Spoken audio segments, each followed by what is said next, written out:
Okay, thank you very much. Welcome everybody to the regular business meeting for the City of Lake Forest Park City Council. This is Thursday, February 12th at 7 p.m. At this point, I have asked Councilmember Muhlenberg to lead us in the Pledge of Allegiance, if you'd all stand.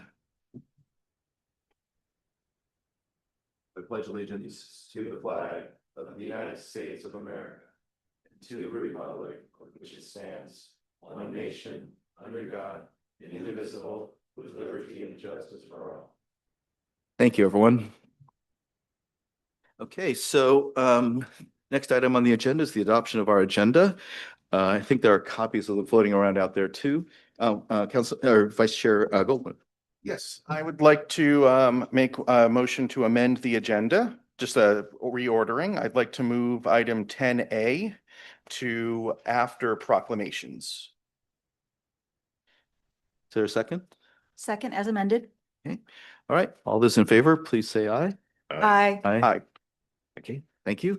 And I want to acknowledge Councilmember Good on Zoom, as well as City Attorney Pratt.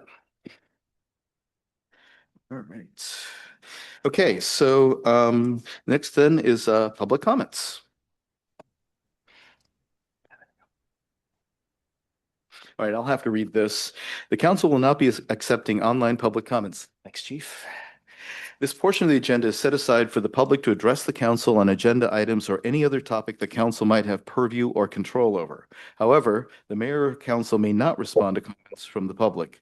If the comments are of a nature that the council does not have influence or control over, then the mayor or presiding officer may request the speaker suspend their comments. The council may direct staff to follow up on items brought up by the public. Comments are limited to a 3-minute time limit. Okay, and with that, Julian Anderson. Oh. That makes this up and down. So if you want to talk a little taller, a little shorter, if you'd like to be.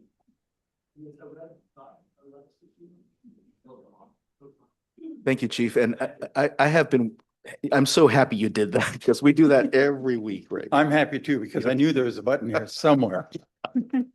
Hi, I'm Julian Anderson, resident of Lake Forest Park. And I thank you for your extended consideration of Resolution 26-2061. It's a point of local pride, I think, that so many of the cited resolutions and police department policies and directives are already in place to enable and protect our access to life, liberty, and the pursuit of happiness.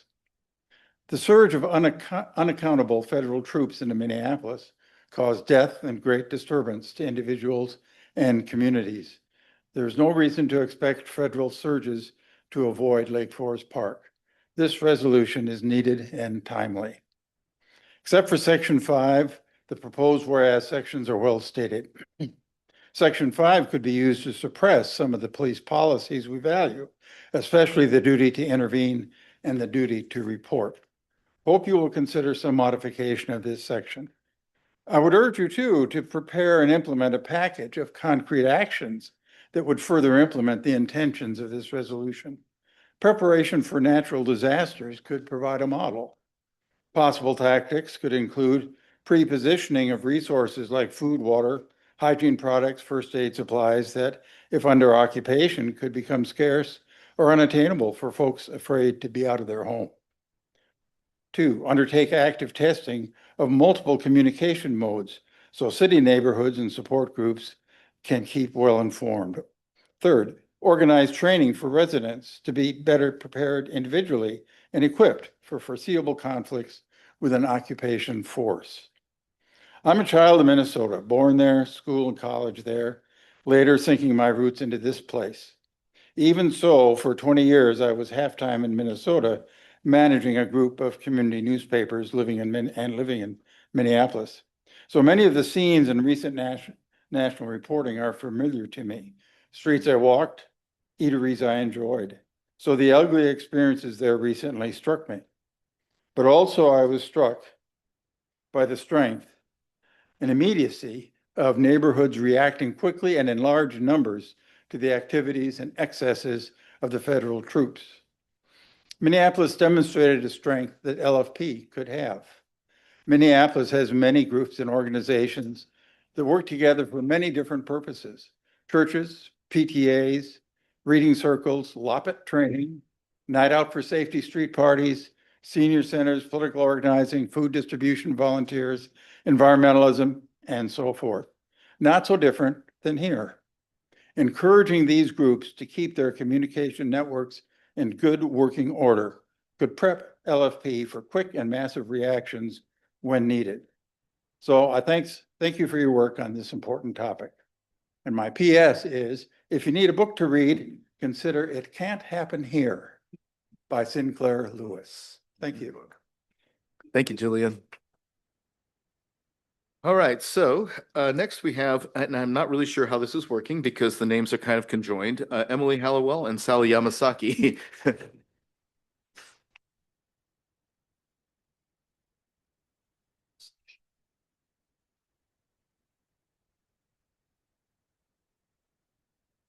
Sally Yamasaki, 17868. Do we still have to do that? Oh, You're good. that was from a long time ago. Okay. Is it starting already? 3 minutes. Okay. So I am in support of resolution number 2061. I also echo the things that Julian said so well. Thank you, Julian. There are two things, though, I also want the council to revisit. It says, whereas since January 2025, federal immigration agents have caused at least 6 other fatalities. Just to double check that, because I looked at The Guardian on January 28th, 2026, article by Melissa Hellman.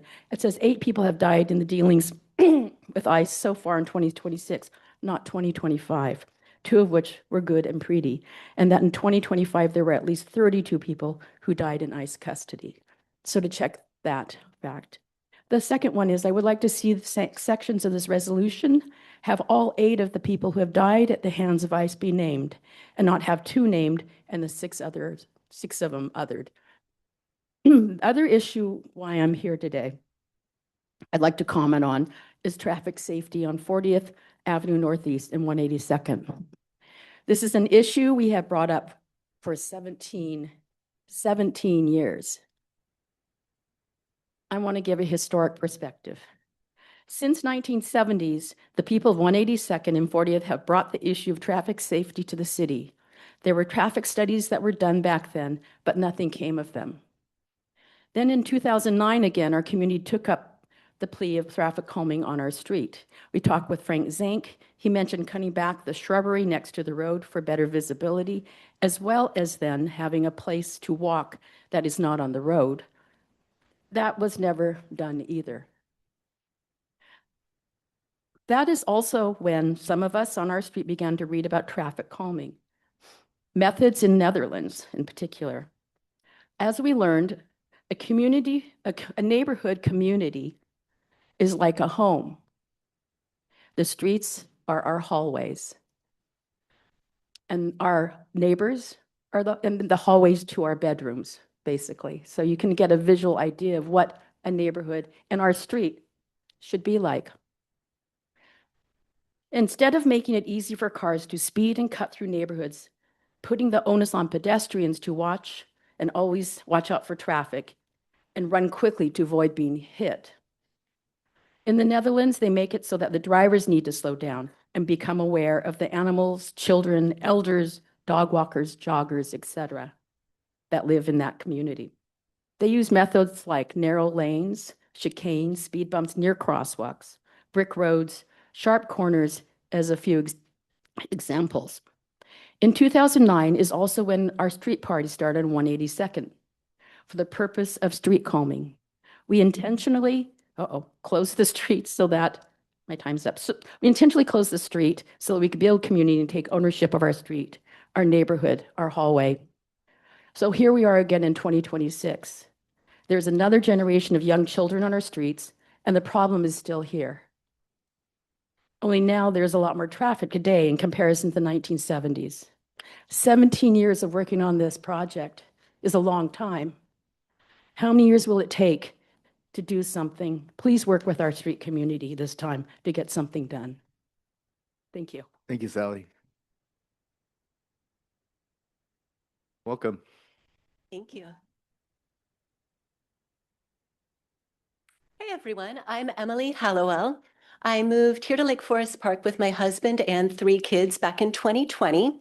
Our kids are now 9, 7, and 5. I'm here today to talk, basically to echo Sally's points about traffic safety on our street.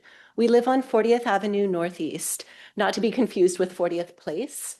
Our street is often used as a cut through from 178th near the Presbyterian Church over to Ballinger. A lot of cars use our short street to bypass the backup that happens where 178th hits Ballinger, that stop sign and that awkward left turn. We see a lot of folks from our community driving down our road, but we also see a lot of traffic coming through from outside our community. A couple of things to note about our street. First, there are no sidewalks. There's no safe walking paths on our street. Our street has a lot of curves and multiple blind corners. On these blind corners, there's also a lot of overgrown shrubbery, making it increasingly hard to see what's coming around the corner. Something else that's interesting to note is that at all 3 intersections, at 178th, at 182nd, where it hits 40th, and at 35th and 182nd, the corners are very round, which means that cars actually don't have to slow down to make the corner. Squaring off those corners would have a dramatic impact on slowing down traffic. Something else to note about our neighborhood is there's an increasing number of young families moving into the neighborhood. Mine is certainly one of them, but as properties come up on the market, it's young families that are moving in. Specifically on the blind corner that we live on, there are 3 separate families with special needs children. I have an autistic son who doesn't have the same danger awareness as a neurotypical child. And so I am especially worried about traffic safety in front of our home and on the street. I can't tell you how many near misses we have a family have had attempting to walk down our street, to have a car swerve around the corner, see us swerve to avoid us, and then have a near miss with a car coming already in that lane. So really in all of this, my hope is that we can work together to improve traffic safety on our street, to introduce calming measures. We have a number of young families living immediately across the street from us. Our kids are all the same age. I would love for my kids to actually be able to independently, safely walk across the street without me there to go visit a friend. We live just 3 blocks from Brookside Elementary, and yet I don't feel safe with my kids walking on the street to go to school. So I have a lot of ideas. I'm certainly no expert in traffic safety measures, but I know there have been studies done, as Sally mentioned, and I really hope we can work together as a community to make these changes. Why I bring this to you now is because with the upcoming roundabout project, if you look at where that sits on the map, as cars start to back up when one lane is closed, there's a flagger, literally the only way around is going to be our street. And so we already see quite a bit of traffic moving above the speed limit. That's going to significantly increase. So now's the time to take action before that project kicks off. Thank you. Thanks, Emily. Okay, so next on our list, we have Sarah Phillips.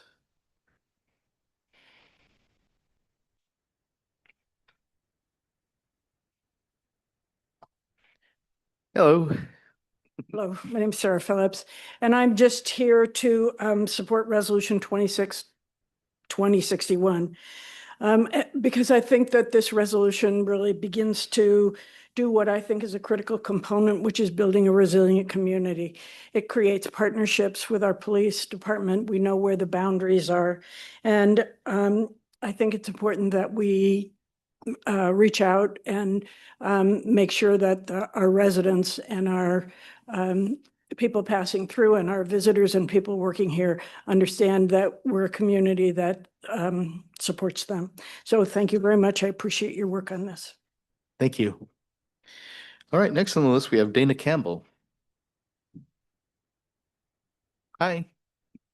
Hello, I'm Dana Campbell. I'm a resident of Lake Forest Park since 2012, and I wanted to wish you all a very happy Darwin's birthday and also Lincoln's birthday. And I also wanted to just make a comment that I really love the idea of having a proclamation in support of Darwin, bringing him into the public fore at this time and any time, because his work is extremely important, not just in the biology realm where we may think that he did his great work, but also in almost every possible section of science and in society as well. And I also find it really fitting that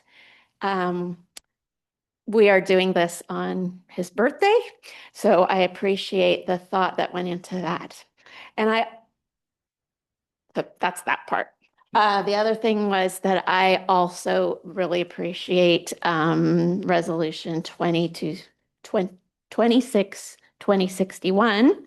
And I think people have said extremely good things about this already, and I echo what they have said. And then also I echo the dangers of not working on pedestrian safety on 182nd Street and 40th. I think that crosswalk as 40th hits 178th is appalling not to have some kind of marking for that intersection.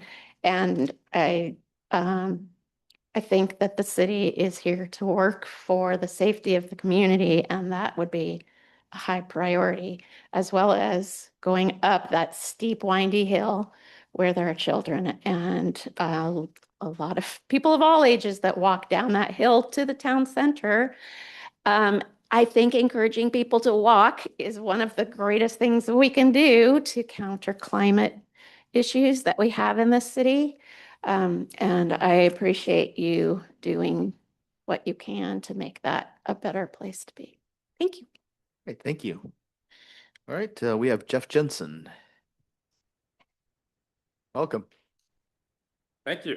I am a resident of Lake Forest Park. My name is Jeff Jensen. I live up at the top of the hill, up 182nd. I drove here, although the distances are short, because I don't feel safe coming down 182nd at night. So I'll echo some of the other sentiments that were made.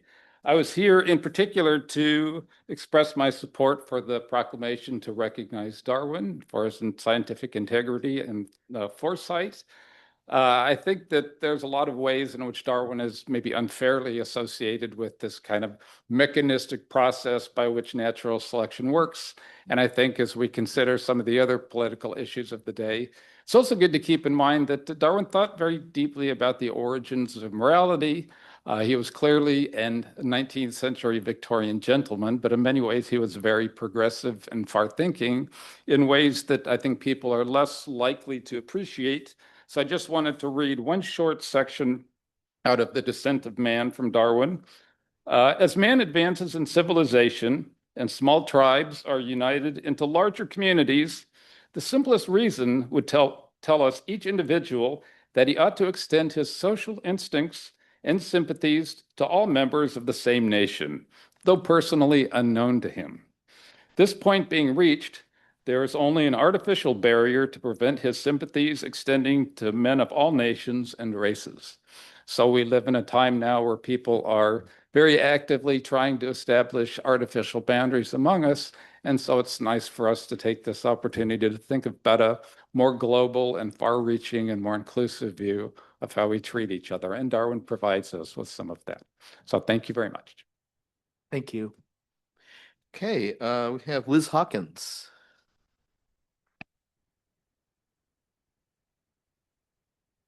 Hello.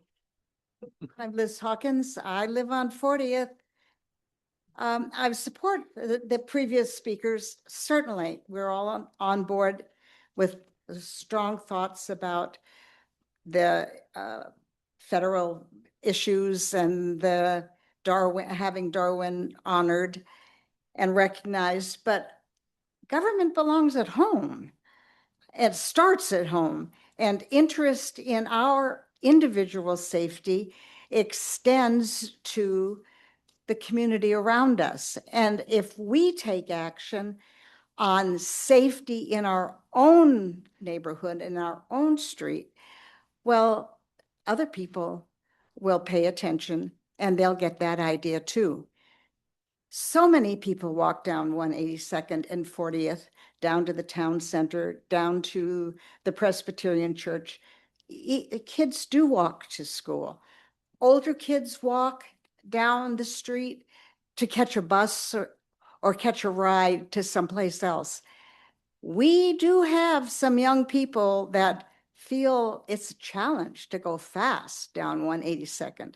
And I can tell you that the curves down near my house, down near Emily and Sally's house, those curves are a real danger. Traffic calming would be very welcome. And I'll remind you too of one more thing that would be really welcome, as I think Sarah brought up, is that crosswalk that we talked about. I understand there's something in the works. I was told that on good authority. So let me encourage you to get that project in the works, to get it really moving, and to pay attention to the dangers posed when the roundabout project begins. Thank you. Thank you. Okay, so that's the list. So if there's anybody else in council chambers who'd like to make a comment, please come on up. Okay, yeah, come on up. I apologize for not knowing your name, but if you could introduce yourself, that'd be great. Absolutely. This is Alan Keast. I'm a resident of the city. Thank you very much. As all of you know, I submitted language a couple of days ago for inclusion under your leadership on the resolution that you're going to be considering.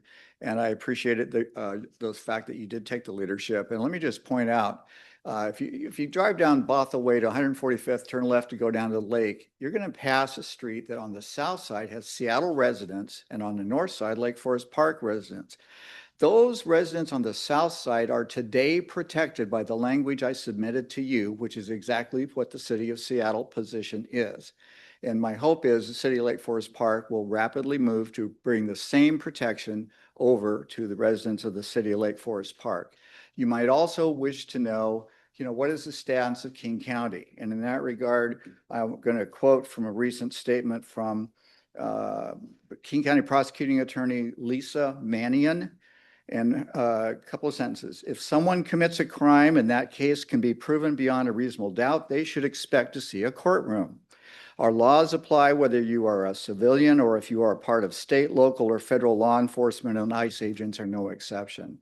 So there's no suggestion that Lake Forest Park should or needs to be breaking any new legal ground, but let's catch up to what our other governments have already done for their citizens and make sure that the citizens of Lake Forest Park enjoy the same protections. Thank you so much. Thank you so much, Alan. Is there anybody else in chambers? Ken.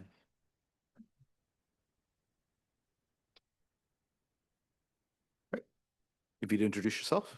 Yes, Ken Cassover, and I live here at Lake Forest Park. And I'm proud of my city council. I just arrived, so I'm gathering my thoughts here. I kind of wanted to talk a little bit about resolution number 26-2061. You'll have to forgive me if I'm just repeating what some other people have said because I haven't been here. I think it's a good start. My initial reaction was to not single out ICE on some of these things, but to apply what we expect for all law enforcement officers. So just a couple of days after I realized that's what I wanted, I saw a judge's decision in California where the issue of wearing face masks, this judge overruled a proposal there to prevent ICE from wearing face masks.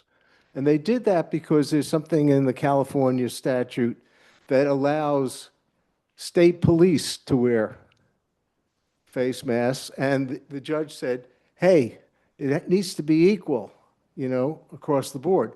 That's consistent with my reaction on this nice proposal that you all worked on, that it needs to be worded equally because this is something we expect out of all law enforcement officers, not just ICE, but including ICE. That's the point.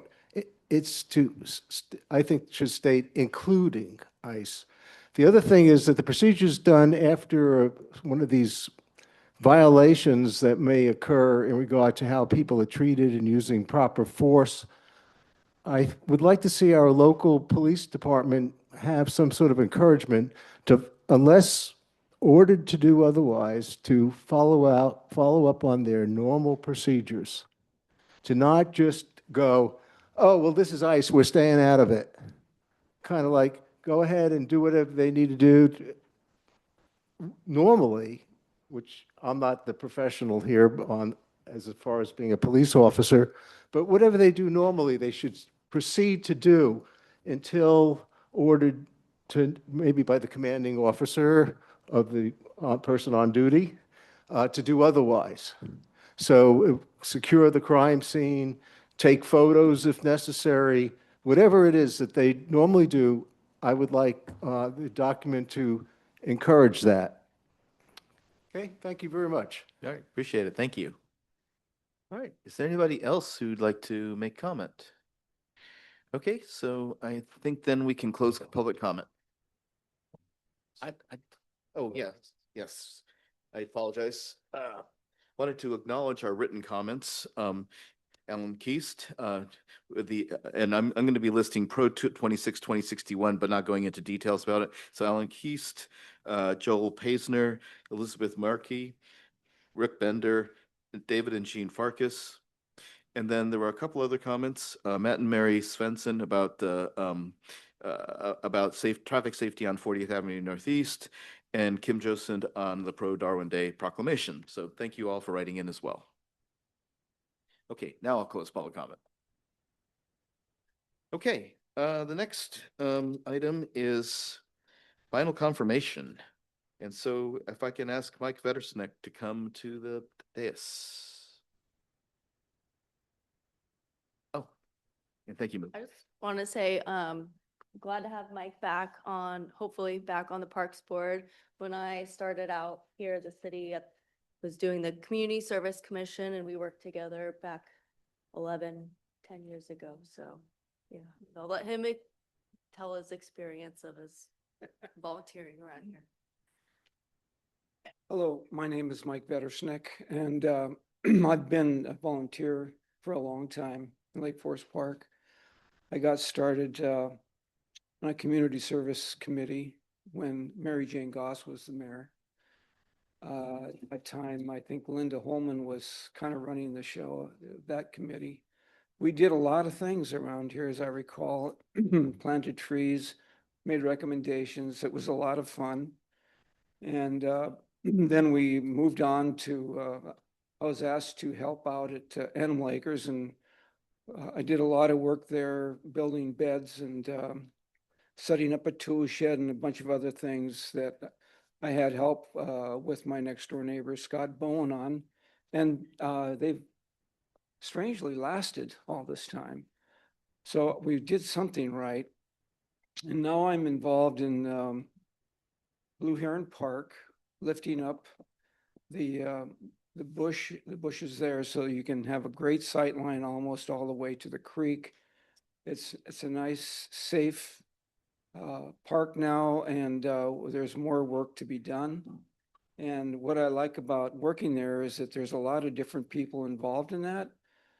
As I recall, there's the stream keepers, there's an ecologist that came over to make some recommendations on things. So there's been a lot of professional help in doing what we've been doing. So I was asked to see if I could continue on with the new park board. And it made a lot of sense to me since I do have experience here in the city.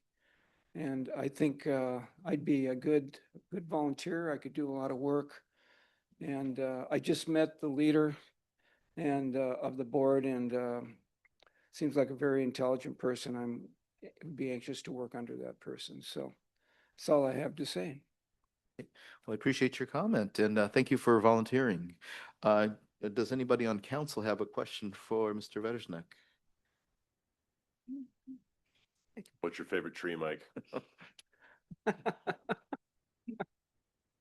Scotch pine. Nice, good answer. All right, so I guess Councilmember Riddle, then Councilmember Goldman. So not a question, but just thank you for your volunteerism for all these years. And I'm so glad that you are not tired of it and that you still have that fire. And I appreciate that. And that's the kind of folks I really appreciate having in these Thank you. advisory boards. Thank you Thank so you. much. Yeah, thank you for volunteering to come back to the Parks Board.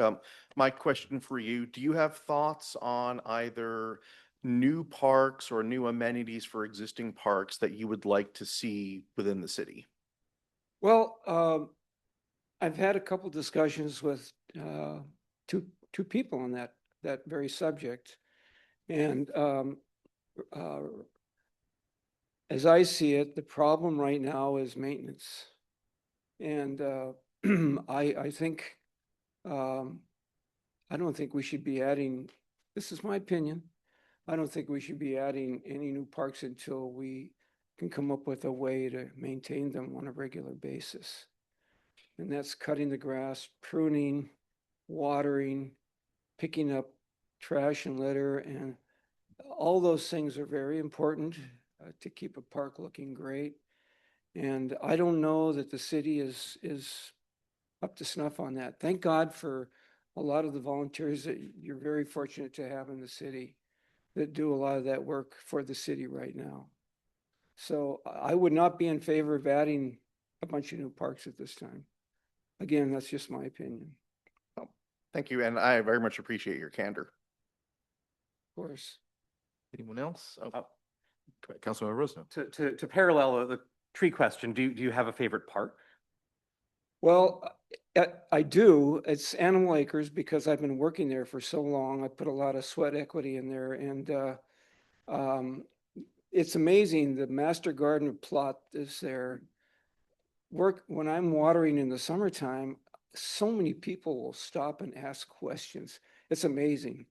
And especially the little kids that see the garden plots, see tomatoes growing, see onions, see this and see that. And there's been very little vandalism whatsoever at the master garden there. And so I found that to be really remarkable because I used to be a teenager at one time. So, I know what kids can do.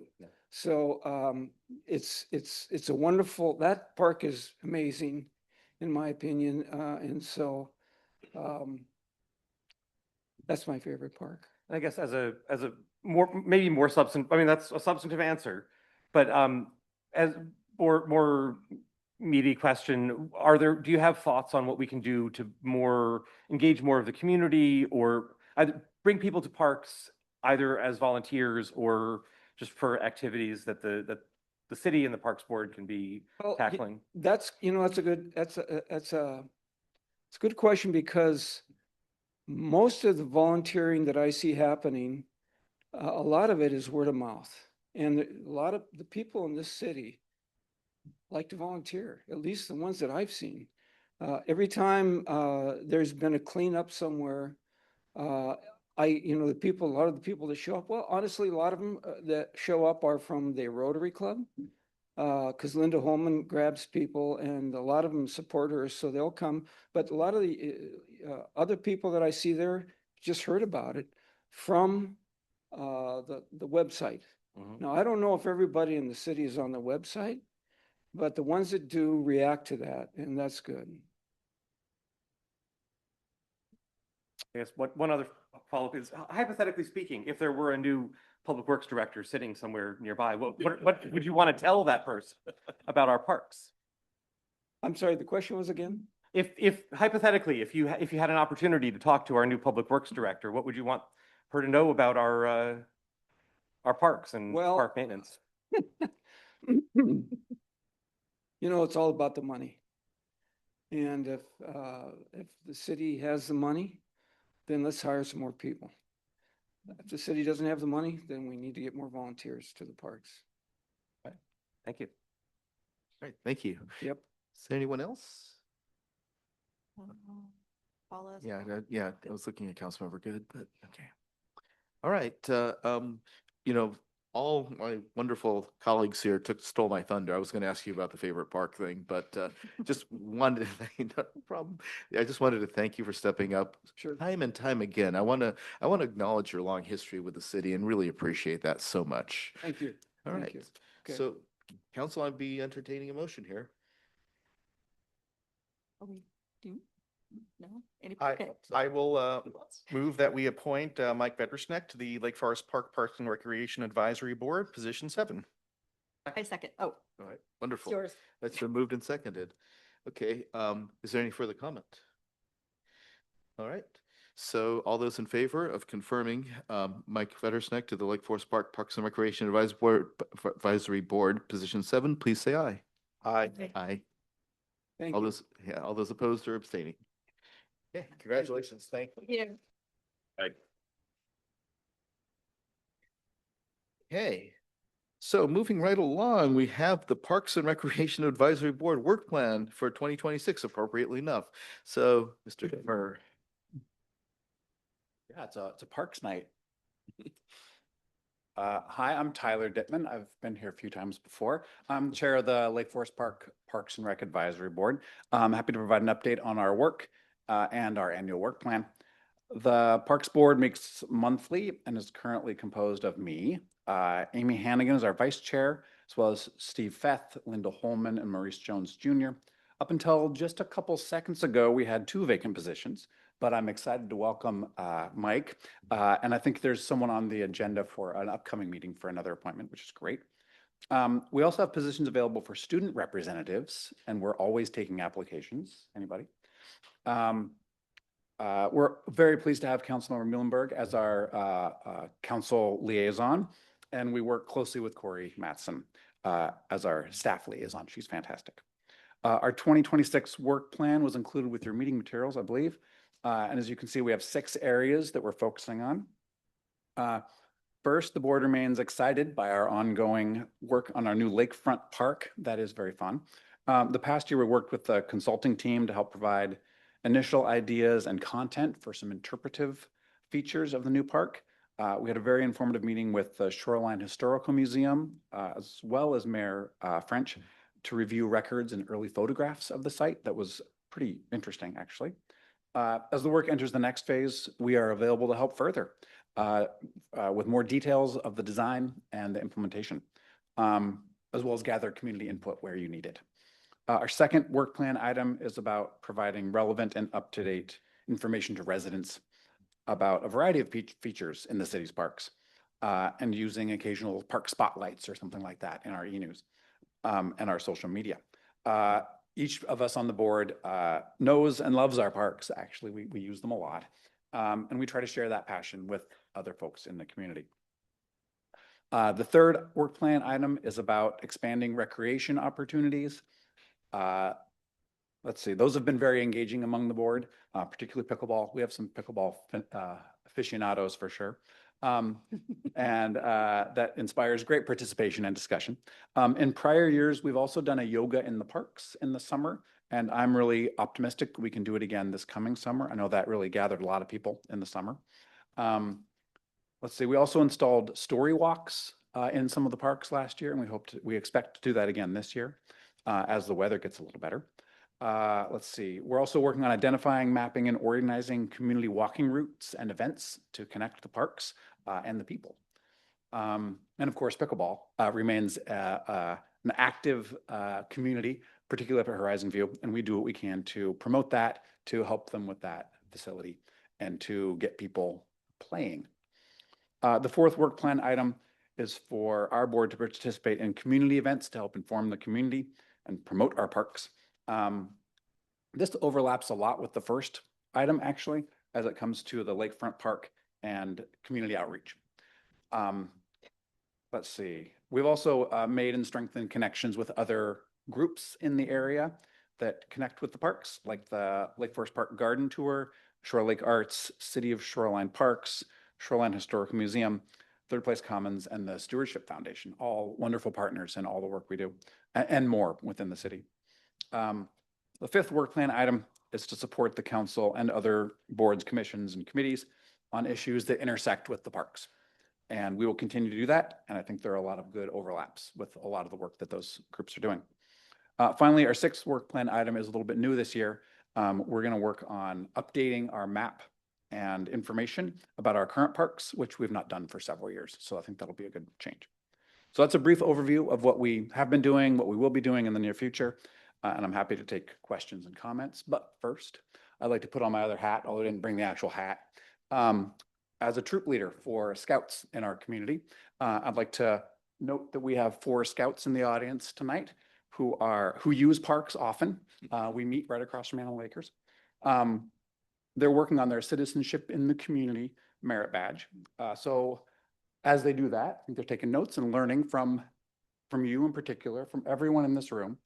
And I'd like to thank you all, actually, the council members, deputy mayor, all the city staff, all the citizens who participated, and all the volunteers for demonstrating to them, modeling what informed, respectful, productive, and involved citizenry looks like. So thank you very much. I appreciate that. Any questions about parks? Thank you so much, Chair. And yeah, does anybody have any questions? First, I wanted to say thank you for bringing the scouts here, and it's really great to see community involvement on their part. So thank you guys for coming. All right, anybody have any questions? All right, Vice Chair Goldman. Thank you for the presentation. Not a question, but a comment. I'm the liaison to the tree board.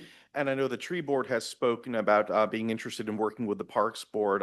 The tree board has worked with the Stewardship Foundation to develop tree walks. And some of those are partly in city parks. And so I'm hopeful that our two boards can work together to help to implement these tree walks, publicize them to the community. It's a fantastic idea. I love it. Yes, happy to partner. Councilmember Riddle. Following on the walking route theory, collating those and sharing that. So as we look at our street safety, that we can pull in those routes, so to make sure that those routes eventually have safe passage across our city so that people feel safer taking those. Yeah, I agree. We've worked on a few routes in the past that have gone, we need to close the streets to make them work, right? It's not necessarily a parks function, but more of a recreation function, which I think is a great idea, that we can organize some community walks and actually shut down those streets and get people out and about. Maybe give them an idea of what a street way could look like with sidewalks. They were happy to walk on. Anyone else? So we're good. No? Okay. All right. Well, thank you very much for the work plan. It's a very ambitious work plan. I don't have anything to add to it except to basically express my appreciation to you and of course the board on coming up with it, and the best of wishes on accomplishing it. I'm really looking forward to the increased social media presence, because I think that's one of the ways we get the word out, right? Really. So, Exactly. all right. Thank you. All right, thank you. And thank you to the scouts. I have a scout at home. Thank you. It's great to see you here. All right. Okay, so we have a couple of proclamations. I'll do one, and I think Councilmember Rosenau, you're going to do the other. Okay. All right. So the one that I have is about the Day of Remembrance. Whereas on February 19th, 1942, President Franklin D. Roosevelt issued Executive Order 9066, which authorized the United States military to forcibly remove and incarcerate more than 120,000 persons of Japanese ancestry from the West Coast, including 12,000 Japanese American residents of Washington State. And whereas the first civilian evacuation order gave Japanese Americans from Bainbridge Island less than 1 week to leave behind homes, personal belongings, farms, businesses, friends, and family, and report to hastily constructed detention centers like Camp Harmony on the grounds of the Washington State Fair in Puyallup. And whereas this drastic course of action allegedly aimed to prevent acts of espionage and sabotage by Japanese Americans who are deemed untrustworthy and disloyal to the United States. And whereas on March 23rd, 1943, the War Department organized a segregated unit of Japanese Americans, many of whom reported for military duty from the concentration camps surrounded by barbed wire in which they and their families were detained. And whereas more than 12,000 volunteers responded to questions about their loyalty and patriotism by amassing a battle record unparalleled in the United States military history, with a casualty rate of 314% and earning a collective 7 presidential unit citations, 21 medals of honor, 29 Distinguished Service Crosses, 1 Distinguished Service Medal, 588 Silver Stars, and more than 4,000 Bronze Stars. 22 Legion of Merit medals, 145 Soldiers medals, 9,486 Purple Hearts, 1 decoration from France and Italy, and in 2010, the Congressional Gold Medal. And whereas in 1982, the Congressional Commission on Wartime Relocation and Internment of Civilians found, quote, no military or security reason for the internment, unquote, of persons of Japanese ancestry but determined the cause of the incarceration as, quote, racial prejudice, war hysteria, and a failure of political leadership. And whereas through this travesty of justice, Japanese Americans suffered immense economic loss of property and assets, immeasurable physical and psychological harm, and were deprived of their constitutional liberties without due process of law. And whereas in 1979, Washington State Congressman Mike Lowry introduced H.R. 5977 to provide reparations and an apology to the Japanese American incarcerees, thus initiating a 10-year legislative quest that ended when President Ronald Reagan signed the Civil Liberties Act of 1988. And whereas through Washington State, the last remaining survivors of the European and Asian Pacific battlefields of World War II and of American incarceration camps lived their golden years in quiet contrast to their extraordinary acts of conscience and valor, while all of America continues to benefit from the heroic patriotism. And whereas there were no Japanese or Japanese American residents in the Lake Forest Park development due to restrictive racial covenants, and there were several families of Japanese descent within the current Lake Forest Park city limits who were relocated. Now, therefore, the mayor and city council of the city of Lake Forest Park pause to acknowledge the anniversary of the signing of the Executive Order 9066 to recognize and remember Japanese American veterans, incarcerees, and civil rights activists from the state of Washington, and to honor the lessons and blessings of liberty and justice for all, and to proclaim February 19, 2026 as a day of remembrance in the city of Lake Forest Park, and we urge all citizens to join us in this special observance. As a personal aside, my grandparents were interned at Hart Mountain in Wyoming and were later relocated to Tule Lake in California. And so this really hits home for me too, because it was my paternal grandparents and my 4 uncles. So it has special meaning to me. So thanks very much, everyone. All right. I brought a friend with me to help read this.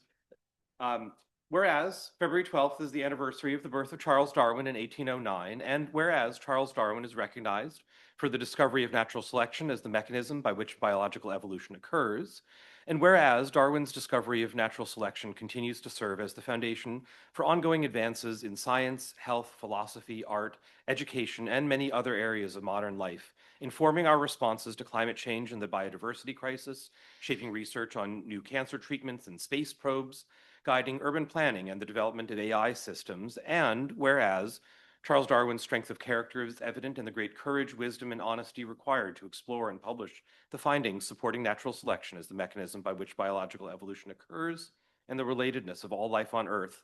And whereas the anniversary of Darwin's birth is an appropriate period in which to celebrate, reflect, and act on the principles of intellectual bravery, perpetual curiosity, and hunger for truth, which contribute to the well-being of all people and to promote the use of the best available science to address the challenges facing our society. And whereas Charles Darwin wrote that there is a grandeur in this view of life with its several powers having been originally breathed into a few forms or into one, and that whilst this planet has gone cycling on according to the fixed law of gravity, from so simple a beginning, endless forms, most beautiful and most wonderful, have been and are being evolved. And whereas the city of Lake Forest Park is rightfully proud of its commitment to biodiversity, ecology, human ingenuity, and scientific integrity, of the benefits that science has brought to our community, and of the many contributions our community members have made to the Darwinian sciences and our understanding of the natural world, now, therefore, the Mayor and City Council of the City of Lake Forest Park do hereby proclaim Thursday, February 12th, 2026 to be International Darwin Day in the City of Lake Forest Park, and urge all residents to join in this special observance. Thank you very much, Council Member. I can't think of a more appropriate person. He's our council's biologist. So. All right, so now we're going to go with the amended agenda, and we're going to start the discussion on Resolution 26-2061, reaffirming the City of Lake Forest Park's commitment to community policing, de-escalation, and the protection of constitutional rights. So who wants to kick us off on that one? Looking at me. Okay. I can start. I feel like I spoke a fair bit on this last time, so I'll be brief. But the the proclamation that we just had, remembering the Japanese internment, I just yesterday was reading accounts of ICE purchasing warehouses to use for detention centers that would amount to more capacity just in 1 month of purchases than all 10 of the WRA camps during World War II. This is a moment that I think does call for really thoughtful response and for thinking about what we as a city can do. And I've been really gratified by the feedback that we've gotten from the public and the questions that we've gotten. We've had people writing in and asking, can we have neighborhood captains? Can the city try to coordinate things like that? And I do want to explain some of the, why that isn't in this resolution, that if the city starts organizing things like that, all of it's public record, which is probably not a great idea. So that's happening and that should happen. And if you need help contacting people who are doing that work, I'm sure a lot of us here and in the room can help you find those people. But if the city does it, it opens up a whole other bag of worms. But what we can do is make sure that the city is using existing legal powers and being very thoughtful about what we do to make sure that city resources are not used by ICE, which is something that's been added since the last round of this. And that our policies are, to the degree possible, given all of the complexities of the law around this, they are aligned with the values of the community. And there's been a lot of work, including things that are not in this, but that do address some of the concerns about making sure that body cameras are active and aligning what we do on the scene in that event with things like the Keep Washington Working Act, which put limits on what the police can do in that scenario. So it's a complex landscape, and we're trying to find those limits and make sure we don't go over them while making sure that we're encouraging in every way the city to live out the values of the community. And that's really what this is aimed at. And I really appreciate the feedback that we've gotten, and I think it's made it stronger. So thank you all for that feedback. Appreciate the recap, Councilmember Rosano. And I guess that's where we can start our discussion today then, is that we have heard a lot from the public, which is wonderful. And I'm wondering, we could either act on this tonight or we can continue it for discussion. The question is, from what you've heard from the public as well as the discussion on the dais, do you want to basically take more time in drafting a more careful resolution, or do we have enough to go with tonight? So I'd like to hear your thoughts on that, any of you. All right, Vice Chair Goldman. Yes, I also want to thank the members of the public. I think everyone who spoke at this meeting spoke in favor of this resolution. Nearly everybody who emailed us spoke in favor. So I'm glad that we do seem to have community support on this. It's a challenging topic, and that's a big part of why we have this resolution, is to communicate to the public, to try to bring the temperature down, to help with some of their concerns, confusion, and fear. We're not going to be able to solve federal issues, but at least we can reassure them that our local city and police department will remain focused on community policing. I do want to also give thanks to Chief Harden. I know he's been very forward thinking on ways to have our police department engage with the community in professional and forward thinking ways. Turning to Deputy Mayor Furutani's point, we heard some good ideas from the community, both at this meeting, and I know Alan had emailed us with some specific language. At the same time, I want to be mindful that as Mayor French is fond of saying, that the perfect should not be the enemy of the good. If we do decide to approve this resolution as is tonight, I do want to assure the public we will continue on this issue, and that we're not just going to pass the resolution and call it a day. We're going to be looking at, working with the chief as to, what are our current policies regarding body cameras, and do those policies need to be updated, and how do we do that in a thoughtful way that ultimately does help to protect the community. I think this resolution is probably 95% of the way there. I would be willing to act on it tonight with that commitment that we will continue working internally with the council and with staff and the police chief to make sure that we continue serving the community. All right, thank you, Councilmember. I see Councilmember Good's hand up. Hi, hopefully you can hear me okay.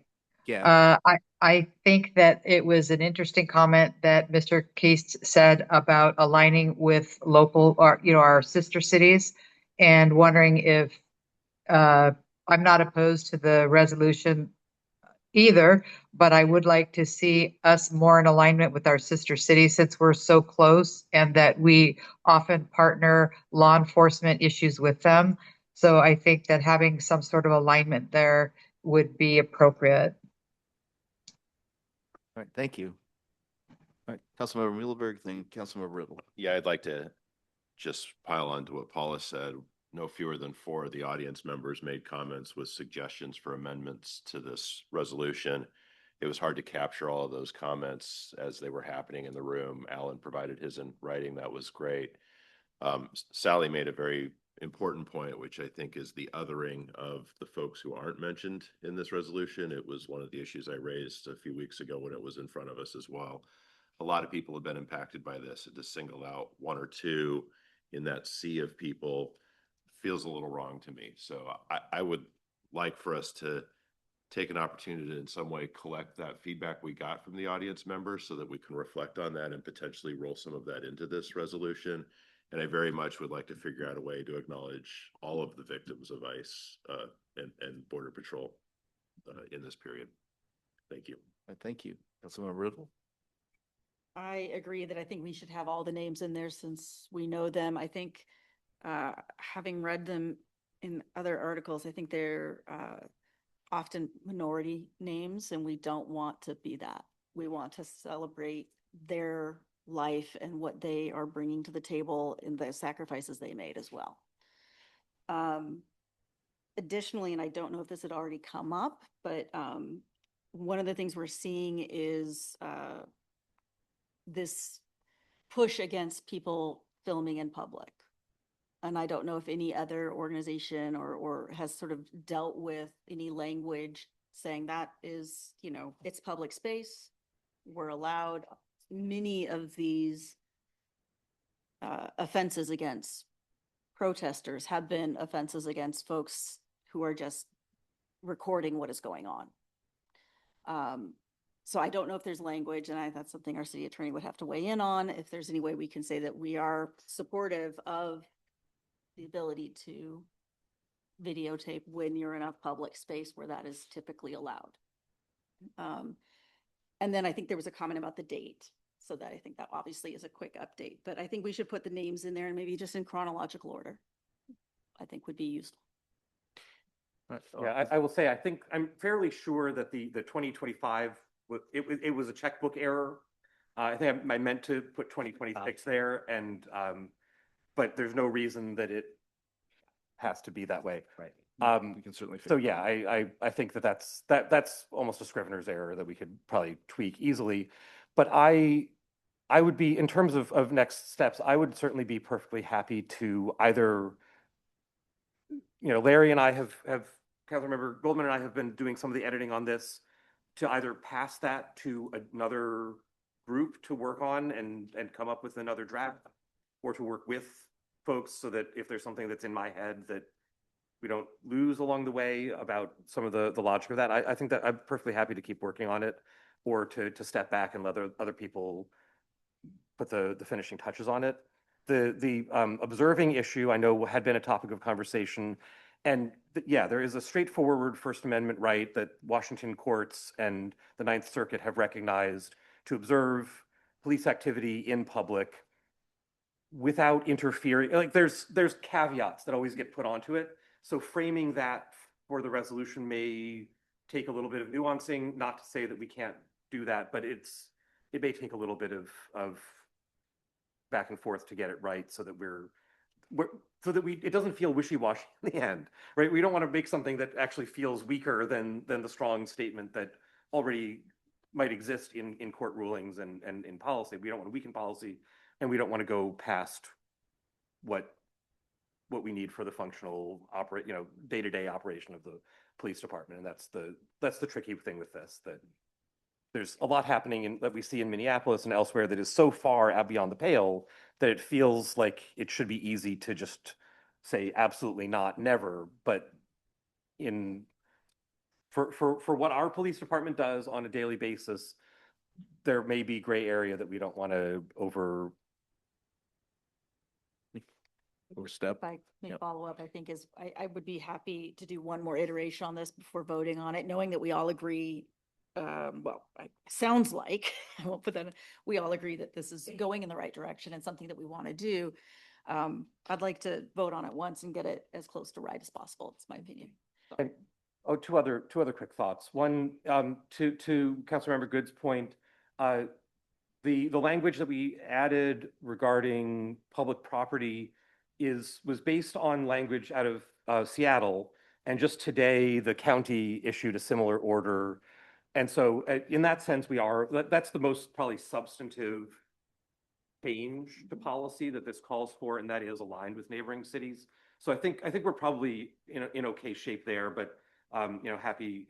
And other cities have made similar statements, varying in some ways, but I think for the most part we are reading from the same hymnal as our neighboring cities. And to Councilmember Goldman's point about the coming back to this later, the legislature is meeting and is taking up a bunch of these issues also, including masks and including requirements to record when in the presence of ICE and all sorts of other things that in a month or so we may have a bunch of things that we need to touch regardless.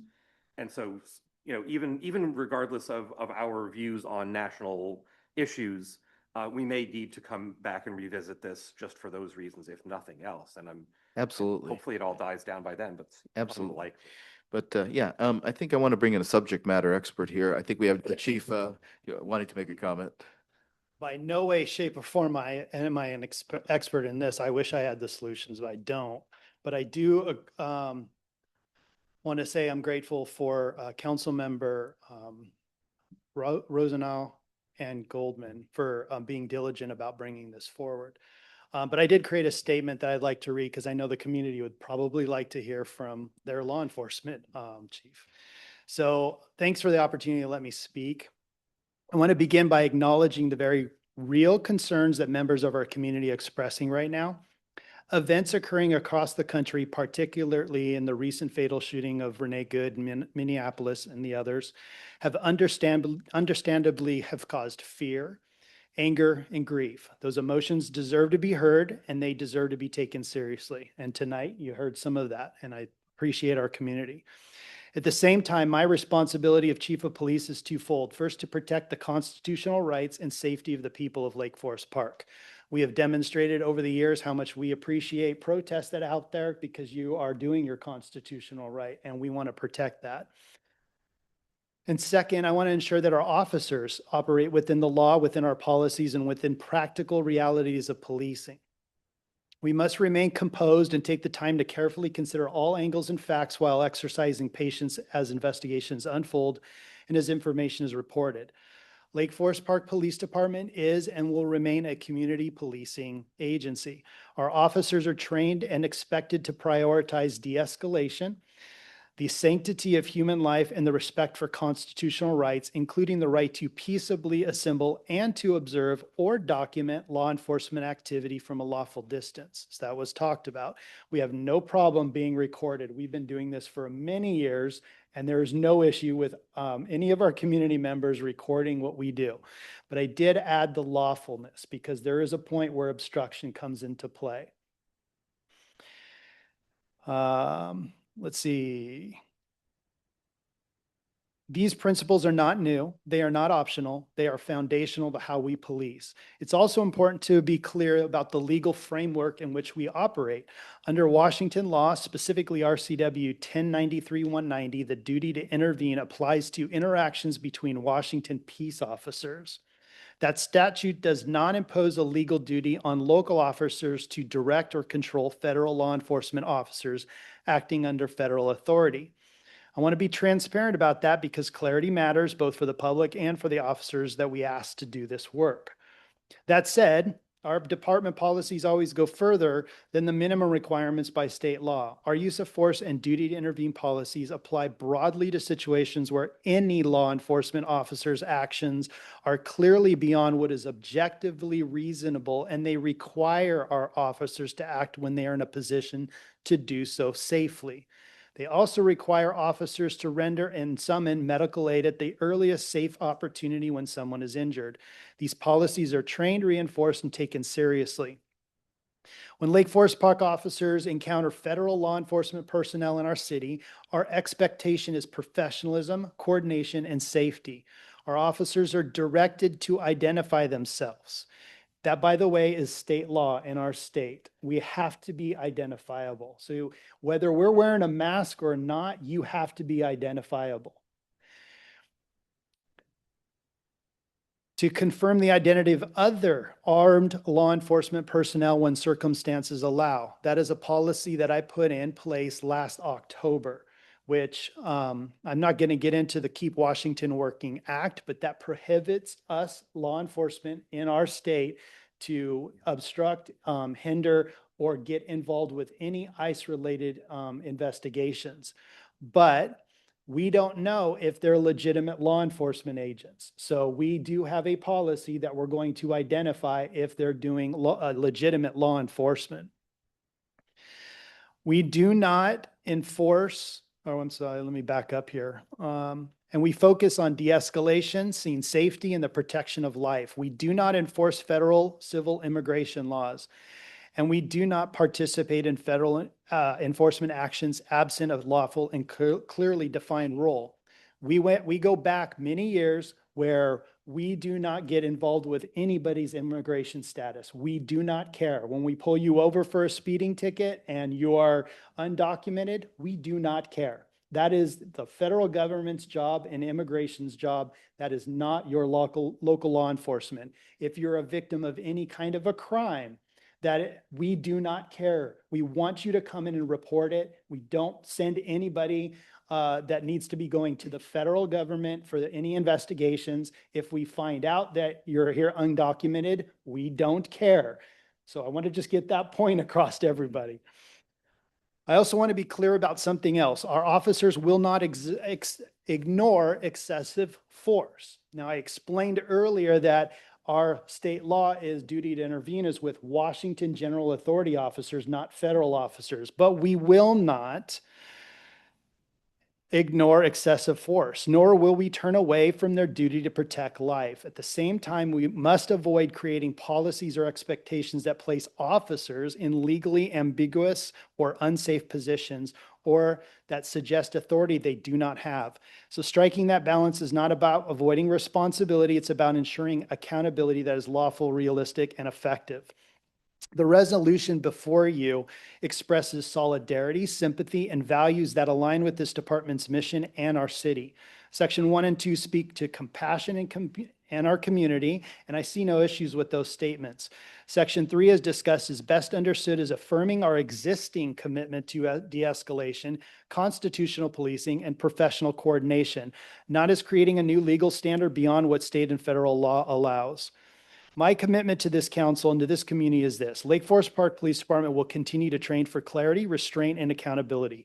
We will continue to refine our policies when they are needed, and we will continue to protect the rights, dignity, and safety of everyone in our community. And so many of the things you talked about tonight, and I wrote this last time you were discussing this, are being talked about in this statement. Very much aligned with what the councilor is talking about tonight. So thank you for letting me make that statement. Appreciate their comment. Thank you, Chief. All right, Councilmember Riddle. And just to make a comment, this is the value of us having our own police department. They listen to us. They can build policy around what we need as a community, specifically to our community. So I really appreciate the effort that the chief and all that went into formulating these policies. You know, nothing's perfect, but we appreciate all the effort that you put in to do the best you can within, of course, the state laws and other things. But so appreciate that. Thank you, Chief. Yes, thank you. Vice Chair Goldman. Yeah, thank you for that statement. I was wondering if I could ask you a question, Chief. Would you be able to briefly summarize the current police department policy on body cameras? When they go to calls, the camera is on. And that could be from traffic stops, their calls will always be on. And especially if there was a call to us that immigration was doing some kind of enforcement anywhere in our community and officers were responding, they turn their body cameras on.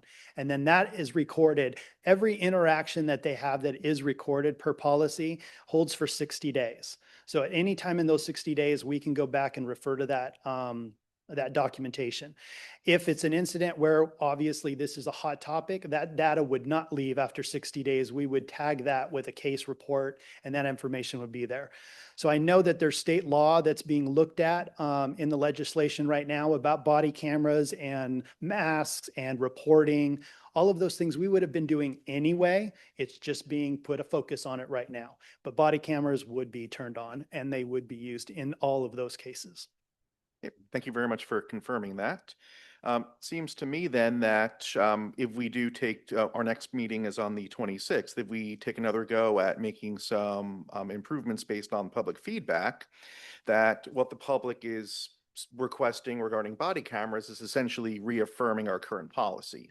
Now, obviously, we would have our city attorney and police chief verify that, but it does seem like we're broadly in agreement on that, which is very reassuring to hear. All right, and if I can make a comment, one of the things I wanted to mention is that I appreciate Mr. Keith's comments, and I think people on the dais have acknowledged that, but also Mr. Cassover's comment about don't single out ICE. I think covering all law enforcement officers, yeah, I'm on the fence about that one because specifically, we tried to make the language so that it was more broad, but there are still several references to immigration per se. So that might be something we look at.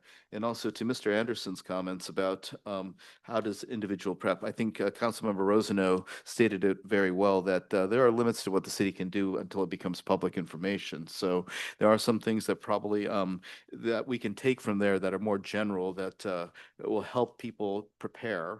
And I think the analogy to natural disasters was very well taken. The fact that, we should be preparing for all sorts of manner of disruption. So I think there might be something there too. Now, that said, I'm very much okay with the language in this particular resolution in front of us. I don't think that rules out the fact that we could have another resolution that, as Councilmember Rosano pointed out, our state legislature is looking at a lot of different topics that are allied with this, and we might have to basically come up with a resolution anyway to show how we're complying or being consistent with state policy. So I will ask the council then, do you want to take a vote on this tonight, or as Vice Chair Goldman said, should we form a group to study this for the next 2 weeks and then come back on the 26th?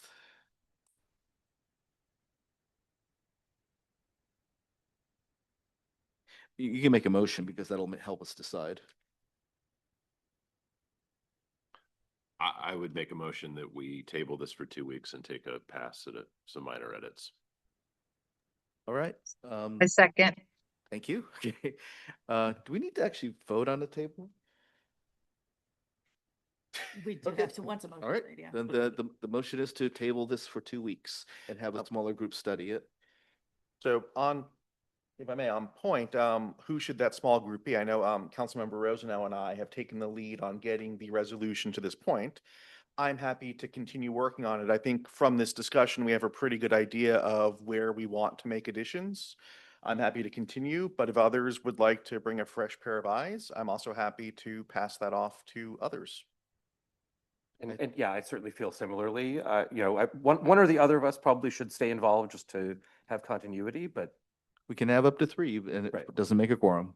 I'm delighted to bring another pair of eyes and Okay. help contribute to this. Councilmember Muhlenberg, thank you very much for volunteering.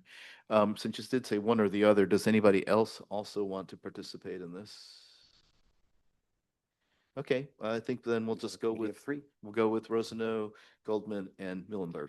Okay. Yes, 3 is the magic number because it's just short of a quorum, so there's no public meeting issues. All right. I think are we ready to vote on the motion then? Okay, seeing no other discussion, all those in favor of tabling Resolution 26-2061 until the next meeting, please say aye. Aye. Aye. And we record, Councilmember Good, you're on mute. Okay, here we go. All right, thanks a lot. And And with the deputy mayor's well, blessing. can I finish the vote? Oh, Oh, is there anybody abstaining or yeah, naysaying? Okay, thought I heard us all all, right. sorry. So the motion carries. Go ahead. Would it be okay if I read out the names from 2026, since this seems to be important for the community? I think so, because that way we can actually get that recorded in the record. So Okay. thank you. Because it may, unfortunately, there may be more names by the time we meet again, but I may get some of these pronunciations wrong as well. Luis Gustavo Nunez Caceres, Geraldo Lunes Campos, Victor Manuel Diaz, Parody Law, Renee Nicole Good, Luis Beltran Yanez Cruz, Herbert Sanchez Dominiquez, Alex Preddy. Thank you, Councilmember. All right. So I will trust that the small group will meet at a mutually agreeable time, and we'll come back on the 26th and look at the revised resolution. Thank you very much, Council, for your work. Okay, so moving on to the consent calendar. I'll entertain a motion to approve the consent calendar. So moved. Second. All right. All those in favor of the consent calendar, please say aye. Aye. Aye. All those opposed? All right, consent calendar is approved unanimously. All right, one thing I want, before we move on to the next thing, I want to acknowledge is that in the consent calendar, some of you noticed that there's a group of volunteers that I really do want to recognize. They're the reappointments to the various commissions and boards that we have. So I want to call out Sherry Finazzo, position 4 of the Planning Commission, Sam Castic, position 6 of the Planning Commission, Mark Phillips, position 3 of the Tree Board, Richard Saunders, position 4 of the Tree Board, Maurice Jones Jr., position 5 of the Parks and Rec Board, and Tyler Dittman, position 4 of the Parks and Rec Board. Thank you very much again for basically your service, and I really appreciate all of the volunteers. Thanks again. Okay. Yeah, let's give a round of applause. All right. Yeah. All right. Okay. I do wonder, while we're talking about those, do we want to take a minute to just talk about the process by which people can apply and sort of how that, it feels like there may have been some confusion in the community about how boards and commissions are appointed.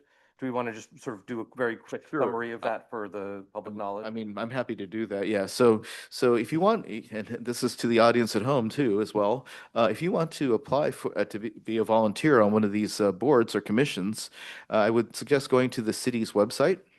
There's a application form there. I had to search under application for board, something like that, and that took me directly there. Otherwise, it's reasonably difficult to navigate there. I think Clerk McLean, am I wrong about that? Yeah, that's kind of, it's a hard to find spot, and I can send out a news release again. Usually we send out a news release every couple months to asking for volunteers. That'd be great. Thank you for doing that. Okay, so once basically your application has been received, it's referred to the appropriate department head and then to the mayor. Generally, the mayor then calls you in for an interview. And at that point, unless there's some big red flag, your name is appearing on the council calendar for this final confirmation that we did like tonight for the Parks and Rec Board. So I think it's a relatively, we try to make it as painless as possible because we realize your time is valuable and we really do want to encourage people to volunteer for the community. Yeah. You want anything to add? No, I think that's the important information for people. Okay, thanks a lot for the reminder. All right, so moving on to the next thing, picking up our amended agenda, I think we have ordinances and resolutions for introduction and referral. Resolution 26-2063, authorizing the mayor to sign amendment number 1 to AG 24-026 with Facet for the Phase 2 Lakefront improvements for design, engineering, environmental review, and permitting project. Yes, so city received a SEPA appeal on the determination of the non-significance with mitigation measures. The hearing date has been delayed to start February 24th. Now needing us to extend this current contract for the Phase 2 Lakefront Park project. So we are not asking for funding at this time, but with the delays and moving this forward, there'll probably be a funding request at a later date. But this is on hold. We're at 70% design. Until the hearing exam is over, then we can continue moving forward with design and permitting to go out to construction bid. All right, does anybody have any questions for Ms. Mattson? Councilmember Riddle. Is there some expectation of how much more time this would take on Facet side? It depends on the hearing and what happens following. We think we have a good design, and so hopefully too much won't be needing to adjust after that. And they should be able to continue on fairly quickly. So this is a extended probably longer than we need it, but we're just. Yeah, because it's a extension of the hearing date, not like a second. You don't expect there to be a lot more work because we already had a hearing date in place? The hearing exam he'll decide if we need to make alterations to our current proposal. Okay. And so. Okay, thank you. Anyone else? I have the one question, which is just for the benefit of people who have just joined us or new council members.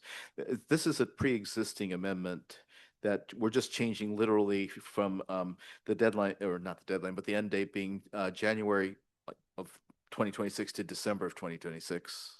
Correct. Okay. Yep. So there's nothing substantive changed. Nope, just the date right Okay. now. All right, any other questions?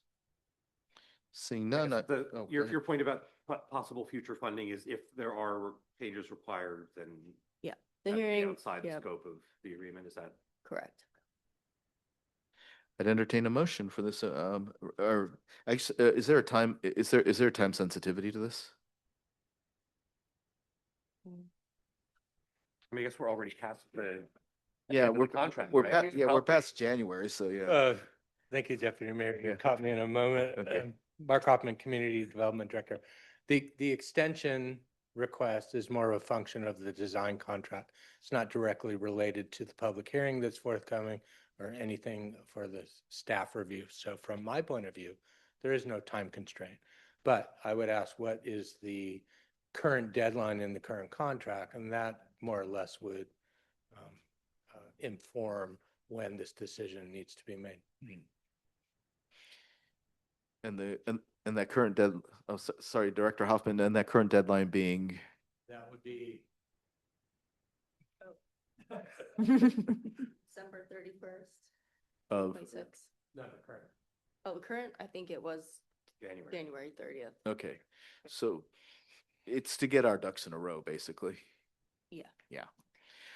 All right, so go ahead, Vice Chair. Yeah, it seems like this is fairly non-controversial. Our new standard policy would be to not approve it tonight, but to put it on the consent calendar for the February 26th meeting. Is that something that would be amenable to your department? Given the circumstances, I have no issue with that. All right. Yeah. All right. In that case, I'd like to make the motion that we waive our 3-touch rule and that we place Resolution 26-2063, authorizing the mayor to sign Amendment 1 to AG 24026 with Facet for the Phase 2 Lakefront improvements, that we put that on the consent calendar for February 26th. Second. Okay, and I'm just going to make a quick clarification with the city clerk and the city attorney. That's that's almost a joint motion, but that's okay.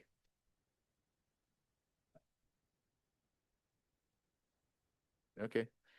All right. Yeah, It's fine. nods. Okay, thank you very much. Appreciate that.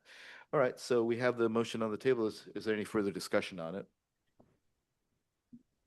Okay, let's take a vote. All those in favor of, we're going to waive the three-touch rule and place resolution 2063, I won't read it, on the consent calendar for February 26th. Please say aye. Aye. Aye. All those opposed? All those abstaining? Okay, motion passes unanimously. Thank you very much, everyone. Okay, next we have a resolution for action, and it's a really wonderful one. Resolution 2064, confirming the appointment of Nova Heaton as the Public Works Director. Thank you, Deputy Mayor. Tonight we have Nova Heaton with us, which we're happy to present her to you. As you know, we've had a notice out to fill the Public Works Director position. We had several applicants, interviewed 3 panels that included 3 council members and the city attorney, city staff.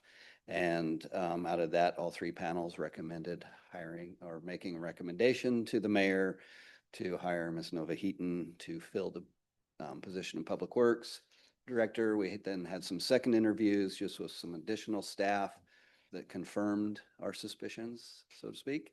And so before you tonight is the resolution 2064 to confirm the appointment of Nova Heaton as recommended by the mayor. There is sufficient funding, obviously, in the current adopted budget for this position, and we ask that you act on this tonight. And feel free to invite her up and ask some questions. Okay. And if you would like to come to the dais, that'd be great. All right. Well, thank you for being here. And does any of you council members have a question for our potential Public Works Director? Go ahead, Councilmember Riddle. When can we get sidewalks? Sorry. Great question. And sort of like the answer with parks, we are going to be balancing need with funding.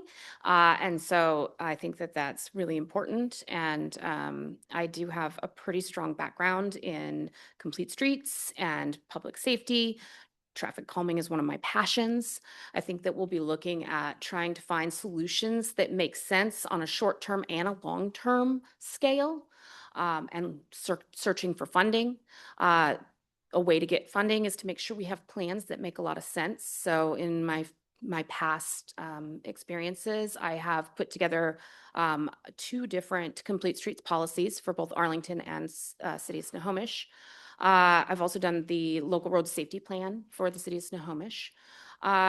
In all of that, I've always done some form of a multimodal improvement plan. And that's where we start to really talk to the community, find out what they need, where are the needs. The Parks Board member mentioned the pathways.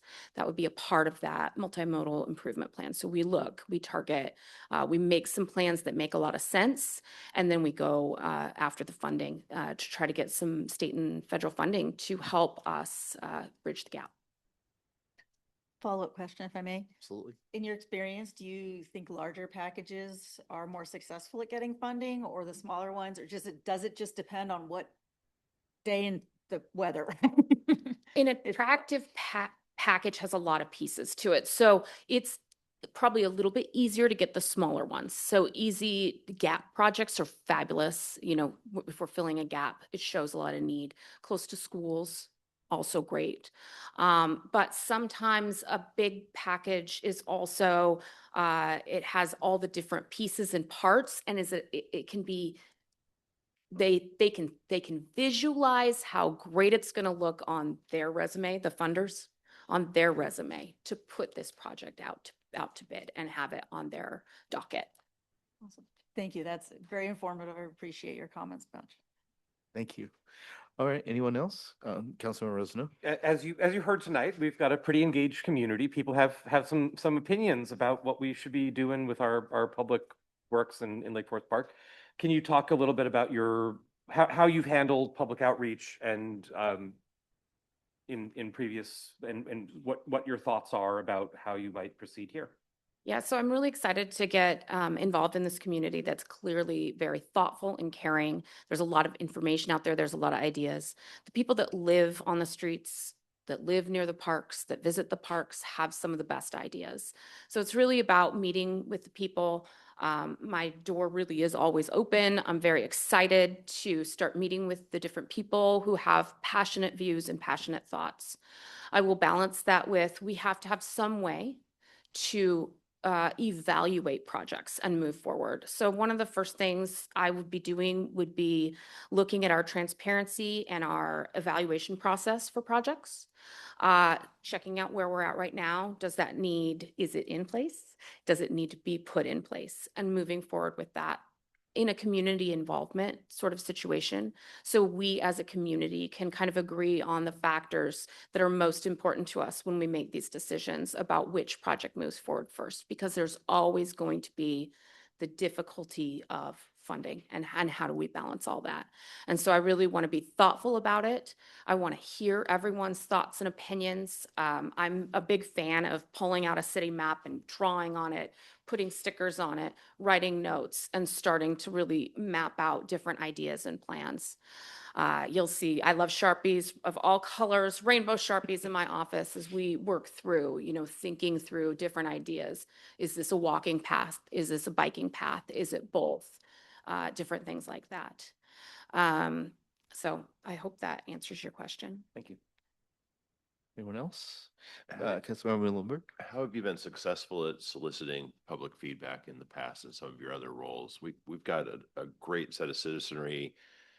There's a core group to it that we see and talk to all of the time. We love that. But how do we also get more of our city involved in that conversation?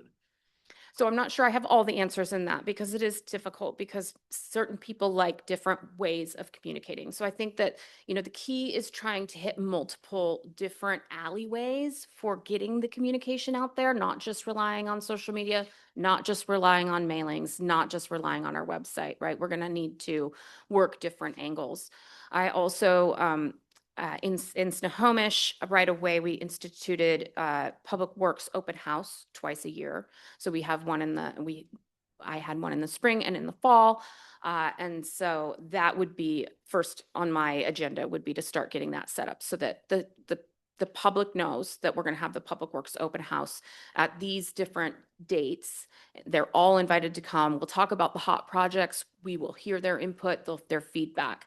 But then we also need to be able to do, not everybody can make it to a meeting, right? So we need to do other ways of outreach, utility billing, mailings sometimes, online surveys, but also just probably working towards meeting with the different community areas at where they're from as we move forward too. So I know my first year is really going to be a lot about fact finding and really getting to the heart of the problems. I've definitely heard that there are problems to be solved. I'm excited about that. At my heart, I am a problem solver. I want to hear the problem. I want to think about the different ideas, start coming up with solutions. I'm also pretty creative. And so I think sometimes we can come up, especially with the community that's supportive of creativity, we can come up with some exciting ideas for that traffic calming like they're talking about, that we could put in place faster. And maybe it's not our permanent solution, but at least it's getting us moving in the right direction.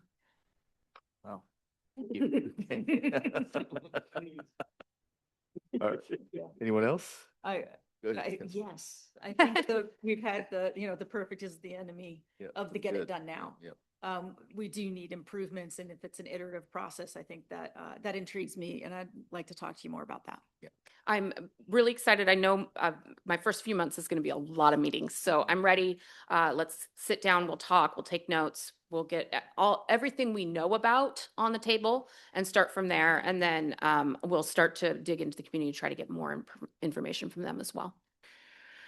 Well, Ms. Heaton, I'm very appreciative of your being there and willing to work with the city and work for the city. And one of the things that I'm sure that the city administrator Hill pointed out is that we have the safe streets as well as the safe highways roadmaps that we developed. I think what was it, 2018, 17, something like that. Yeah, yeah. So those.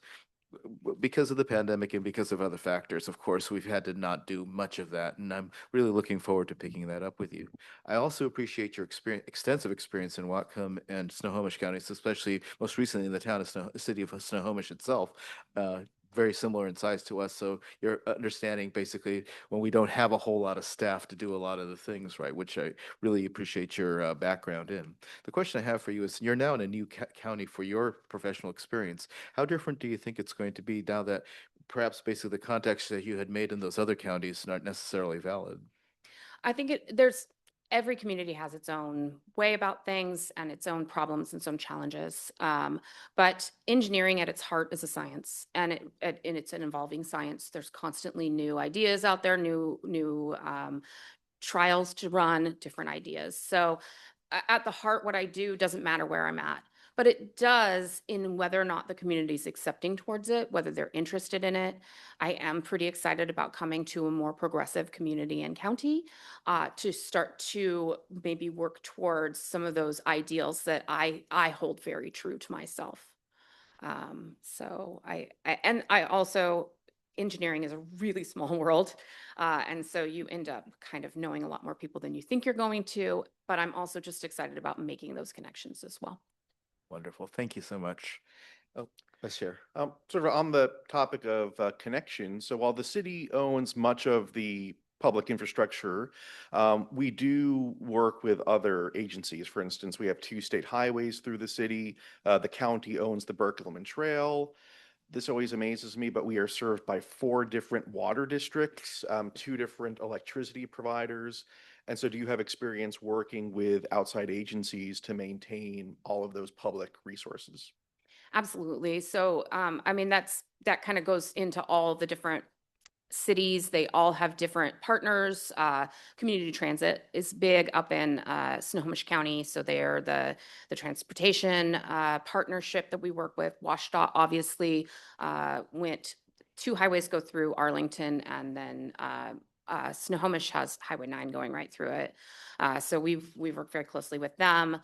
I think that I haven't had the opportunity to work with a water district yet, so that'll be fun and new for me, but that was because Snohomish was its own water purveyor. So I've got the experience there of what that's like, and then we'll be working with the outside water purveyors for that. Thank you. I won't ask you yet what your favorite park is, but do you have a favorite traffic calming method? I don't know that I have a favorite because, like my favorite tree, it's the right species for the right location. So traffic calming really depends on the ADT, the speeds, everything that's going on there. So my favorite traffic calming is the right thing for the right location. I have put a lot of our RFBs in place, which are the rapid repeating flashing beacons. And those have been pretty easy to get funded. And in Snohomish, we actually had our streets crew doing the installation. So really makes it very cost effective if we can work with our own maintenance crew to do the work, to improve their abilities to do the work. And then you get a lot, it's like about $15,000 to purchase them. And then that brings your cost down versus if you're paying somebody to do it, you're talking like $100,000. So it's a big difference in cost if we can use our own resources. Thank you. Anybody else have anything? Somebody want to make a motion? I will go ahead and move that we pass resolution 26-2064, confirming the appointment of Nova Heaton as the Public Works Director. Second. All right, so moved and seconded. Okay, Do we need to waive the 3-touch rule on this? I guess we do. I think we do. Do we have to do it first? I move that we waive the 3-touch rule and. We can do a motion within a motion. Yeah, I think we could do that. Okay. I'll second. Okay, so the motion on the table right now is to waive the 3-touch rule on resolution 2061. Oh, 64, sorry. Almost made a fatal mistake there. Okay. All right. So for those in the audience, we waive the 3-touch rule because the council's governance manual suggests that we examine a piece of legislation 3 times before we act on it. There are some things that require some expediency, like for instance, appointing somebody to a new job. And that's the reason why the council members made their motion. All right. So that said, does anybody want to speak to this motion on tabling the 3-touch rule? Well, I think expediency, and I don't think there will be anything different in 2 weeks if we were to look at it again. So I think it's important for us to do this today. And just for point of clarification, the anticipated start date is February 23rd. So we would appreciate you waiving the three-touch rule. Yes, that would probably be best, yes. Yes, and the start date. Thank you for that. All right. So I think we'll go to a vote then. All those in favor of Resolution 2064? Three-touch rule. Oh, sorry, this is the three-touch rule. Thank you for correcting me. Three-touch rule, please say aye. Aye. Aye. Okay. Now we can speak to the motion itself, which is to confirm the appointment of Nova Heaton as the Public Works Director. Any further comment? Go ahead. I'm excited to have somebody in the role and appreciate your answers tonight. They're very thorough and responsive. Thank you very much. Here, here. And I'd like to see more of that. Okay. And I am similarly excited. I'm very passionate about multimodal improvements. I think you'll find that most of us, if not all of us on the council, are similarly enthusiastic. So I am really glad to hear you say that that's something you're passionate about as well. you had me at Sharpie. All right. I So was ready to offer you to lend you one of my printed out maps of the city, but I'm sure you'll be able to get your own. And even though you did not say Wooner, I will accept the answer that you gave on favorite traffic calming. you rarely get the answers to the quiz right then and there. That's great. Okay, thank you. All right, those in favor of Resolution 2064, confirming the appointment of Nova Heaton as Public Works Director, please say aye. Aye. All those opposed or abstaining? All right, congratulations. And thank you, City Administrator. All right, so moving on, council discussion and action. Does anybody have any items for that? I think we'll move forward then. Other business, does somebody want to make a motion excusing Councilmember Saunders from tonight's meeting? So moved. Okay. All right, it's moved and seconded. I don't think there's really a whole lot of comment here. All those in favor of the motion, please say aye. Aye. Aye. Aye. All those against, nay. This is also a council tradition that when we excuse a council member, there's always one nay vote. I don't know. Okay, I'm just a slave to tradition. Okay, Is that in the governance manual? that's in the governance. It's not. All right, so council committee reports, council member reports, we've kind of combined this. So if you want to report about, if you're a liaison to a committee, a council committee, you're welcome to make that report. You're also welcome to make reports about other committees that you're on. So, let's share. Three things, but I will try to be brief. The tree board met last week. One of the things they've been planning for some events, for instance, the Green Fair. They're going to be at that and working on tree walks as part of that. Also, they're looking at some housekeeping amendments to the tree code. They already approved sending us the exceptional tree diameter changes. They're also looking at some other housekeeping items just to help clean up the tree code. I think currently their plan is to sort of bundle that and send that to us as a council as one package. Seashore Transportation Forum met last week. We had heard updates on with the state legislative session, which is roughly halfway through. And also a presentation about just disaster sort of climate preparedness. And a third one, this is homework for everybody. We will be having our council retreat on the 21st, but also we will be having our committee of the whole meeting on Monday, the 23rd. There's going to be two agenda items. The first is the governance manual, and the second is the planning commission work plan. Regarding the governance manual, council members Good, Riddle, and I have been working on it. We are hoping to send you a version via the city clerk. And then if you have feedback, come to that committee of the whole if you have specific ideas, or send those to the city clerk. And then regarding the planning commission, at our last meeting, we heard that the planning commission would like a bit more specific guidance on work plan items. And so the homework assignment for the COW on the 23rd, focusing on housing and affordability. Please come to that COW with specific things that you would like the planning commission to look at. And again, we'll try to distill those down and see if there's a consensus as to what we would like to have them. They'll be presenting their work plan on our meeting on the 26th. But I think the feedback I heard from Councilmember Rose now is that they would appreciate some more specific thoughts on what we would like them to look at. Would you concur with that? Yeah, and Tuesday, so if you're done, I can jump into the report on their meeting on Tuesday. Yes, I'm done now. Yeah, okay. So yeah, it was a lot of discussion of sort of organizing and planning for the year's work and sort of finalizing a work plan. And the question that they posed was, yeah, about in terms of affordability, there's sort of the distinction made between a big A and little a, between, do we just sort of market forces, or are we trying to put money into compelling something to stay affordable in a certain way, and how much a priority would the council like to see in one of those directions or the other?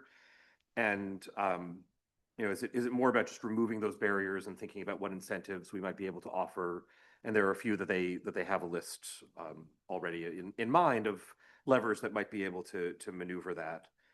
And or there are other aspects of affordability that we'd like them to be thinking about. And this connects back to discussions that long-running discussions about cottages and other housing forms, and how that might be shaped by decisions that follow from that. And so it was a lot of the discussion that was happening there was more that sort of conceptual, how do they approach as a body these big challenging questions? So continuing the discussion that we had jointly with them, and sort of trying to figure out, yeah, what comes first? How do we define, what are the criteria that we're looking at in terms of what kind of housing Lake Forest Park wants and will have, and then how to get to that endpoint through the code. All right. So any other committees you want to report on? That's the only one I went to. So yeah, I think that covers Anyone it. else?